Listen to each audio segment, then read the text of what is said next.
Hello everyone, welcome back to SS classes. Today I will discuss the next topic of biology, chapter number 7, health and hygiene. तो today's topic is degenerative disease. इससे पहले के video में हम लोग काफ़ी चीज़ों को डिस्कस कर चुके थे और मैंने आपको बताया था कि ये चैप्टर थोड़ा लेंदी है, इसलिए एक बार में सारे पार्ट इसके फिनिश नहीं हो सकते। तो आज भी थोड़ा सा हम लोग कवर करते हैं और उसके बाद देन जो बचा होगा उसे फिर नेक्स्ट डे कवर करेंगे। ओके, तो लेट्स स्टडी डीजेनरेटिव डिजीज़। तो what is the meaning of degenerative disease? सबसे पहले इसकी डिफिनेशन को हम लोग पढ़ लेते हैं कि डीजेनरेटिव डिजीज़ आखिर में होती क्या है।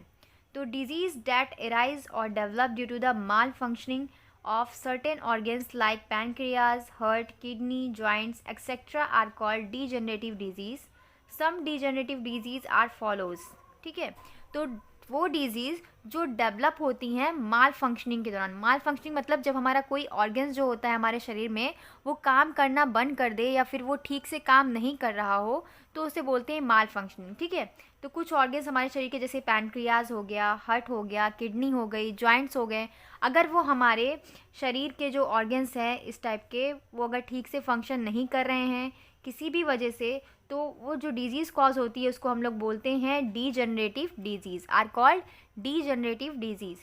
तो कुछ डीजेनरेटिव डिजीज़ के बारे में आज हम लोग डिस्कस करेंगे। तो सबसे पहला वाला जो इसमें है पॉइंट वो है डायबिटीज़ मेलिटस। डायबिटीज़ मेलिटस जो होता है, डायबिटीज़ तो दो टाइप का होता है, एक डायबिटीज़ मेलिटस और एक डायबिटीज़ हिबिस्कस होता है। ठीक है, तो इसमें हमें सिर्फ एक टाइप का पढ़ना है, वो है डायबिटीज़ मेलिटस। तो डायबिटीज़ का नाम सुन के ही आप लोग को लगता है कि हाँ ये क्या है, ये चीनी वाला डिजीज़ हो सकता है ना। तो डायबिटीज़ मेलिटस जो होता है वो कॉज होता है due to the malfunctioning of pancreas. हमारा जो पैनक्रियाज होता है वो ठीक से काम नहीं करता।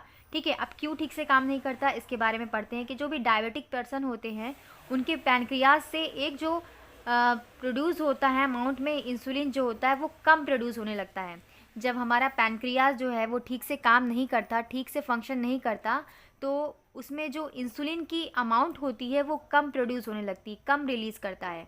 और ये जब इंसुलिन की अमाउंट रिलीज़ कम होने लगती है तो ये इंक्रीज़ कर देता है ग्लूकोज लेवल को हमारे ब्लड में। ठीक है, जो हमारा ब्लड होता है उसमें क्या करता है, अगर हमारे अंदर इंसुलिन नहीं बनेगा या कम बनेगा तो क्या होगा, उसमें जो ग्लूकोज होगा हमारा, ग्लूकोज में क्या होता है मतलब ब्लड में मिक्स कर जाएगा, और जब ब्लड में ग्लूकोज ज़्यादा मिक्स हो जाएगा तो वो क्या होगा, यूरिन के अमाउंट मतलब यूरिन के थ्रू वो बाहर निकलेगा। फिर डायबिटीज़ मेलिटस जो होता है इस तरह से कॉज होता है। और इसीलिए डायबिटीज़ मेलिटस में क्या होता है कि इंसुलिन के इंजेक्शन दिए जाते हैं पेशेंट को, ताकि जो इंसुलिन की जो अमाउंट है वो हमारी बॉडी में क्या हो सके, वो कंट्रोल हो सके। ठीक है, तो इस तरीके से डायबिटीज़ मेलिटस का यही एक मतलब इंसुलिन के थ्रू ही हम लोग इसको कंट्रोल में कर सकते हैं। तो फिर है ये जो डायबिटीज़ होता है वो क्यों होता है ये बता दिया मैंने आपके। जो पैनक्रियाज जो होगा एक मतलब निश्चित अमाउंट में इंसुलिन नहीं बना पाएगा किसी भी वजह से, हो सकता है वो कोई ढंग से फंक्शन नहीं कर रहा है। ठीक है, तो डायबिटीज़ ऑफन हेरिडेटरी डिजीज़ होता है, it run in the families the why doctor require to about patients family history for diabetes. तो ये जो डायबिटीज़ होता है वो क्या होता है कि मतलब एक जनरेशन से दूसरे जनरेशन में भी जा सकता है। मतलब एक फैमिली में अगर फैमिली में किसी एक को है तो वो दूसरे तक पहुंचने में भी पाया जा सकता है। तो इसीलिए जब भी डॉक्टर होते हैं वो पेशेंट से पूछते हैं कि आपके घर में किसी को डायबिटीज़ तो नहीं है। अगर ऐसा होता है एक पर्सन को भी डायबिटीज़ है तो उसके घर में और लोगों को भी डायबिटीज़ होने के खतरे होते हैं। ठीक है, मतलब उनके अंदर भी हो सकता है अगर वो लोग प्रॉपर डाइट ना लें या फिर अनहेल्दी खाना खाएं इस वजह से। तो चलिए, हमारा सेकेंड डिजीज़ है हार्ट डिजीज़, जिसे कार्डियोवास्कुलर डिजीज़ भी बोलते हैं, कार्डियोवास्कुलर डिजीज़। ओके, तो डीजनरेटिव डिजीज़ जो होती हैं हार्ट की, उसमें ब्लड वेसल्स हमारी हो सकता है कुछ काम ना कर पाए ढंग से, जैसे आर्टियोस्क्लेरोसिस जो होता है। इसमें क्या होगी, ये हार्डनिंग वाल होती है आर्टरीज़ की एंड आर्टिकल्स की due to the thickening of fibres tissue. इसमें जो फाइबर टिश्यूज़ होते हैं वो काफ़ी ज़्यादा थिक हो जाते हैं, जिसकी वजह से हमारा आर्टियोलिस जो होता है वो ठीक से फंक्शन नहीं कर पाता, जिसकी वजह से आर्टियोस्क्लेरोसिस हो जाती है। फिर है एथेरोस्क्लेरोसिस। इसमें क्या होता है, जो नैरो आर्टरीज होती हैं, जो संकरी पतली सी आर्टरीज होती हैं, आर्टियोल्स होती हैं, वो कोलेस्ट्रॉल का डिपोजिशन जो होता है वो ल्यूमन में ठीक से नहीं हो पाता, जिसकी वजह से हमें ये डिजीज़ कॉज हो जाता है। फिर है हाइपरटेंशन। तो हाइपरटेंशन होता है रेगुलर हाई ब्लड प्रेशर। ठीक है, इसमें क्या होता है, ब्लड प्रेशर जो होता है वो रेगुलर से क्या थोड़ा सा हाई हो जाता है, तो उसे हम बोलते हैं हाइपरटेंशन या फिर हाई ब्लड प्रेशर डिजीज़। फिर है हमारा कोरोनरी हार्ट डिजीज़। तो कोरोनरी हार्ट डिजीज़ क्या होता है, तो कोरोनरी हार्ट डिजीज़ में क्या होता है कि इसमें जो ब्लड होता है ना, ब्लड की मसल्स जो होती हैं हमारी, वो कोलेस्ट्रॉल का डिपोजिशन अच्छे से नहीं कर पाती हैं, मतलब उसको ठीक से डाइजेस्ट नहीं कर पाती हैं। और वो ऐसा तब होता है जब हम लोग क्या करते हैं, कोलेस्ट्रॉल वाले खाने या तेल मसाले वाले खाने ज़्यादा लेते हैं। जो मोटे लोग होते हैं उनमें क्या होता है, फ़ैट ज़्यादा बढ़ जाता है। अब ये फ़ैट क्या होता है, जो हम लोग की हार्ट की जो मसल्स होती हैं उनमें क्या होता है, ये जो हार्ट की मसल होती है ना हमारी, उसमें ब्लड को जाने से रोकता है, जिसकी वजह से क्या होता है कि ब्लड जो है वो ठीक से ऑक्सीजन जो है हमारे हार्ट में नहीं पहुंच पाती। और हार्ट में ऑक्सीजन नहीं पहुंच पाएगी तो क्या हम लोग सांस लेने में प्रॉब्लम होगी, है ना, इस तरीके की दिक्कतें आती हैं। तो ये जो होता है लीडिंग सर्व पेन, इसमें मतलब हार्ट में पेन हो सकता है।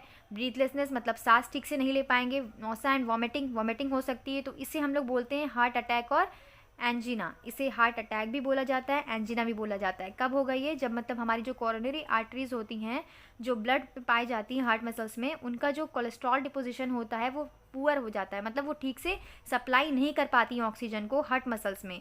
तो ये जो है वो हमारे हार्ट में ज़्यादा बहुत तेज़ी से पेन होने लगता है, दर्द होने लगता है, जिससे ब्रीथलेसनेस महसूस होती है, नौसा वॉमिटिंग हो सकती है, and that is called heart attack and angina. Okay. फिर है kidney disease. Third is kidney disease. तो किडनी डिजीज़ जो होता है very from mild kidney infection to kidney failure. तो ये कब होता है, ये मतलब हमारी जो किडनी है वो ठीक से काम नहीं कर रही किसी भी वजह से, या फिर किडनी फेलियर हो गया, मतलब उसने अपना सारा फंक्शन करना बंद कर दिया। तो ये भी कब होगा, जब हम लोग इम्प्रॉपर डाइट लेंगे और ठीक से भोजन नहीं खाएंगे, ऐसा कुछ लेंगे जो हमारी किडनी के लिए क्या हो, हार्मफुल हो। ठीक है। तो kidney inflammation caused by bacterial infection lead to accumulation of urea, uric acid, water and salt of the body। तो ये जो होता है किडनी इन्फ्लेमेशन जो होता है वो क्यों होता है, जो बैक्टीरियल डिजीज़ होते हैं, बैक्टीरियल इन्फेक्शन जो होते हैं ना, वो अकुमुलेशन कर लेते हैं, इकट्ठा कर लेते हैं यूरिया को, यूरिक एसिड को, वाटर एंड सॉल्ट को हमारी बॉडी में। और ये कंडीशन जो होती है उसे हम लोग यूरेमिया बोलते हैं। इस सिम्टम में, इस लक्षण में जो फीवर, बहुत ठंडा मतलब फीवर आता है और ठंड लगती है, फैटग्यू एंड बैक पेन, पीछे की ओर पेन होता है।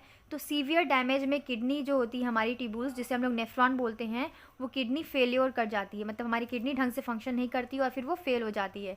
तो किडनी फेलियर जो होता है वो ट्रीटेड किया जाता है किडनी डायलिसिस के थ्रू या फिर किडनी ट्रांसप्लांट के थ्रू। किडनी जो होता है हमारी बॉडी से जितने भी जो है ऐसे मतलब हार्मफुल जो होते हैं तत्व होते हैं या फिर हार्मफुल चीज़ें होती हैं उनको निकालने में बाहर मदद करता है। तो ये कैसे निकलती है, यूरिया के थ्रू निकलता है, पेशाब के थ्रू निकलता है। तो जब मतलब ये ठीक से फंक्शन नहीं करेगा तो उसमें जितने भी इन्फेक्शन वाली चीज़ें हैं वो हार्मफुल जो भी तत्व हैं वो हमारे शरीर में ही रह जाएंगे और फिर किडनी को फेल्योर कर देंगे। ठीक है। तो ये सीवियर डैमेज जो होता है किडनी का ट्यूब्यूल्स कॉज करेगा, जिससे हम लोग किडनी फेल्योर भी कहते हैं। और किडनी फेल्योर को हम लोग दो तरीके से ठीक कर सकते हैं, एक है kidney dialysis sorry and kidney transplant.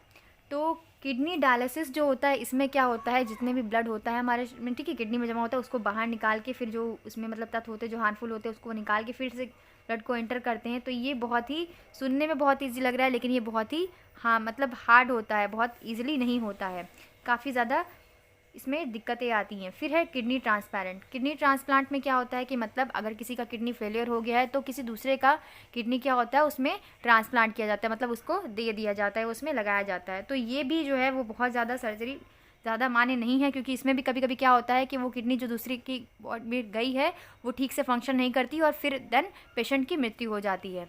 So next we discuss about joint disease. तो what is the joint disease? First is arteries. तो सबसे पहला हम लोग जॉइंट का मतलब क्या होता है, ये जो हम लोग के हाथों के पीछे ये सब जॉइंट है ना, ये सब जॉइंट है, नी है जो हमारे लेग के बीच में होता है, वो सब क्या है, जॉइंट ही तो है।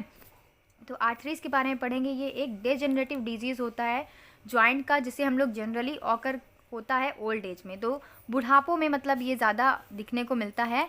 आर्टरीज जो होता है वो दो टाइप का होता है, एक होता है ऑस्टियो आर्थरीज एंड दूसरा होता है एंड यूनोमेटॉइड आर्थरीज। तो ऑस्टियो आर्थरीज में क्या होता है, इसमें कार्टिलेज कुशन जो होती हैं जॉइंट की वो ठीक से काम नहीं करती, बोन जो होता है वो थोड़े घिस विस जाते हैं, जिसकी वजह से ये अफेक्ट करते हैं weight bearing joints and joints, knees, ankles and हिप्स। हमारी जो वेट बेयरिंग होती है मतलब उसमें ठीक से क्या होता है, गठिया रोग होता है, दर्द होने लगता है, इस तरीके के फंक्शन होते हैं।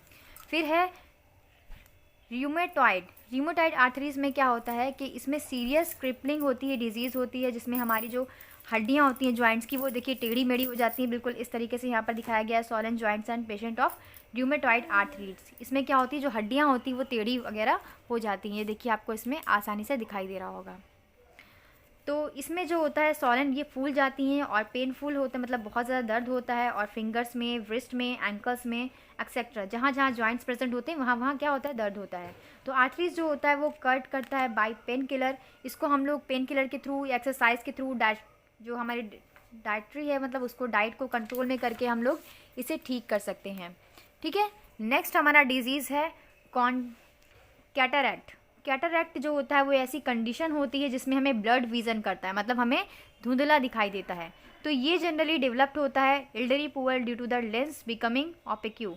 ठीक है, ये तो कब होता है, ये भी बुढ़ापे में पाया जाने वाला रोग है, और ये कर्व होता है replacing opaque lens man made plastic lens called intraocular lens, जिसे हम लोग IOL बाई सर्जरी भी बोलते हैं। तो ये जो होता है इसको हम लोग कैसे ठीक कर सकते हैं, रिप्लेस कर सकते हैं। अगर हम लोग अपनी ओपेक्यू लेंस को क्या करें, रिप्लेस कर दें प्लास्टिक सर्जरी के थ्रू या प्लास्टिक लेंस के थ्रू, तो ये जो डिजीज़ है वो ठीक हो सकता है काफ़ी हद तक। ठीक है, तो अब हम लोग बात करेंगे जेनेटिक डिसऑर्डर की। तो जेनेटिक डिसऑर्डर जो होता है वो कॉन्जेनिटल डिजीज़ है जो डेवलप होता है defect in genes inherited from the parents. जो मतलब क्या होते हैं, एक जीन से दूसरे पेरेंट्स में जाते हैं, जैसे haemophilia and thalassaemia are 2 common genetic disorder हैं।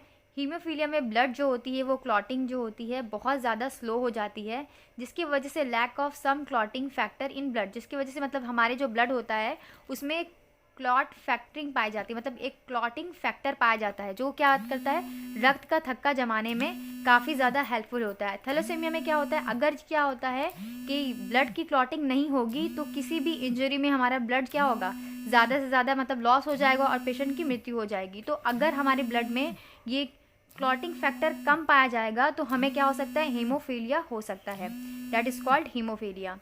फिर है दूसरा इन थैलेसीमिया। थैलेसीमिया में जो होता है हीमोफीलिया ऑफ RBCLs, मतलब रेड ब्लड कार्पोसेल्स जो होती हैं वो डिफेक्टिव हो जाती हैं। बच्चों में जो होता है इसका इफेक्ट जो होता है ट्रांसफ्यूज़न के थ्रू हम लोग इसे ठीक कर सकते हैं frequently. And next we discuss about cancer. Cancer जो होता है एक अनकंट्रोल्ड डिवीज़न है। कैंसर जो होता है वो सेल में प्रेजेंट होता है, मतलब सेल से ही ये कॉज होता है और ये सेल में ही होता है। तो कैंसर जो होता है ये कब होता है, जब हम लोग की जो सेल होती हैं उनमें डिवीज़न होता है, ये तो सबको पता है। कैंसर में क्या होता है कि अनकंट्रोल्ड डिवीज़न होता है सेल का, that form tumour like outgrowth in body. जो हमारी बॉडी में, जब हम लोग की बॉडी में सेल्स जो होती हैं वो ज़रूरत से ज़्यादा बनने लगती हैं तो वो इकट्ठा होकर एक ट्यूमर लाइक स्ट्रक्चर बना लेती है, हमारी बॉडी के अंदर ही एक ट्यूमर लाइक क्या बना लेती है, आउट ग्रोथ बना लेती है, जिसमें बहुत सारे सेल के स्ट्रक्चर मौजूद होते हैं, गुच्छे गुच्छे टाइप के। तो ये कैंसर जो होता है ना तो इन्फेक्शियस है और ना ही हेरिडेटरी है, मतलब ना तो किसी इन्फेक्शन से होता है ना तो ये किसी जेनेटिक में पहुंचने का खतरा होता है। लेकिन ये फैक्टर जो होता है कैंसर का वो over exposure radiation such as X-rays, ये कब कब हो सकता है, मतलब किसी रेडिएशन का कॉज होने की वजह से हो सकता है, जैसे एक्सरेज या अल्ट्रावायलेट रेज जो सन से आती हैं, या फिर टोबैको च्यूइंग से, या फिर स्मोकिंग से, या फिर कुछ ऐसे केमिकल जो हमारे लिए मतलब काफ़ी ज़्यादा क्या हों, हानिकारक हों, या फिर प्रिजर्वेटिव फूड से जिनको हम लोग बहुत बहुत दिनों तक रख कर खाते हैं। ठीक है, कैंसर जो होता है वो कर्ड होता है एंटी कैंसरस ड्रग्स के थ्रू हम इसे मतलब काफ़ी हद तक कंट्रोल कर सकते हैं, डैट लाइक कीमेटोथेरेपी, ठीक है, कीमोथेरेपी सॉरी। फिर है killing the tumour by radiations, radiotherapy and surgery. तो हम लोग जो ट्यूमर को जो है किल कर सकते हैं कीमोथेरेपी के थ्रू एंड रेडिएशंस के थ्रू, जिसे हम लोग रेडियोथेरेपी भी बोलते हैं या फिर सर्जरी भी बोल सकते हैं। And second is called is allergy. तो अब हम लोग पढ़ेंगे एलर्जी के बारे में। तो एलर्जी जो होता है वो हाइपर सेंसिटिविटी जो है अनयूजुअल रिएक्टिविटी होती है हमारी बॉडी की फॉरेन सब्सटेंस की। The allergy causing substance are called allergens. तो कभी कभी आपने देखा होगा कि बहुत सारे लोग क्या होता है कि कोई अगर चावल वावल मतलब चुन रहा होता है या फिर छटक फटक रहा होता है तो उससे क्या होता है, मतलब किसी को एक को अगर एलर्जी है उससे तो उसे छींक आने लगती है, स्नीजिंग वगैरह होने लगती है। तो इसका मतलब है कि उसमें कुछ ऐसे मतलब चीज़ की कमी जिसकी वजह से उसको क्या हो रहा है कि ये इस चीज़ से एलर्जेंस है। या फिर हम लोग कुछ ऐसा खा लें जिसकी वजह से हम लोग के क्या है, हम लोग के शरीर में रेड चकत्ते पड़ जाएं या फिर दाने वगैरह निकल जाए, तो इसका मतलब क्या है कि वो एलर्जेंस है, मतलब वो सूट नहीं कर रहा है उसे। तो एलर्जी जो होती है वो एक हाइपर सेंसिटिवली और अनयूजुअल रिएक्टिविटी होती है हमारी बॉडी की, जो किसी मतलब फॉरिजन को हमारे सबस्टेंस में घुसने के बाद वो करती है शो। तो एलर्जी जो होती है वो कॉजिंग करती है सबस्टेंस को, जिसे हम लोग एलर्जेंस बोलते हैं। और जो भी एलर्जी मतलब जो भी कॉज करते हैं एलर्जी को, उसे हम लोग एलर्जेंस बोलते हैं। तो ये एलर्जेंस जो होते हैं वो फूड आइटम के भी हो सकते हैं, कोई ड्रग भी हो सकती है, मतलब कोई दवाई खा लिया वो रिएक्शन कर गई, कॉस्मेटिक्स भी हो गए, कोई कॉस्मेटिक वगैरह यूज़ कर लिया, परफ्यूम यूज़ कर लिया, या फिर कोई फंगल मतलब स्पोर्स हो गया, या फिर ऐसा कुछ हमने एनिमल्स को छू लिया, या ऐसे कुछ डस्ट ट्रिक ले लिया, जैसे बताया ना, फिर एनिमल हेयर से, या फिर उनके जो फेदर्स वगैरह होते हैं, या सिल्वर गोल्ड एक्सेट्रा, किसी भी चीज़ से मतलब आपको एलर्जी है तो वो क्या कहलाएगा, एलर्जेंस कहलाएगा। ठीक है, तो ये सारे आइटम जो बताए गए हैं वो किस लिए बताए गए हैं कि ये सारे एलर्जेंस हो सकते हैं। तो allergy has no treatment, allergy का कोई ट्रीटमेंट नहीं होता है, लेकिन हम लोग इसको प्रिवेंट कर सकते हैं, रोक सकते हैं, avoiding the allergy causing agent. Allergy causing agent को हम लोग काफ़ी हद तक अवॉइड करके प्रिवेंशन कर सकते हैं इसका।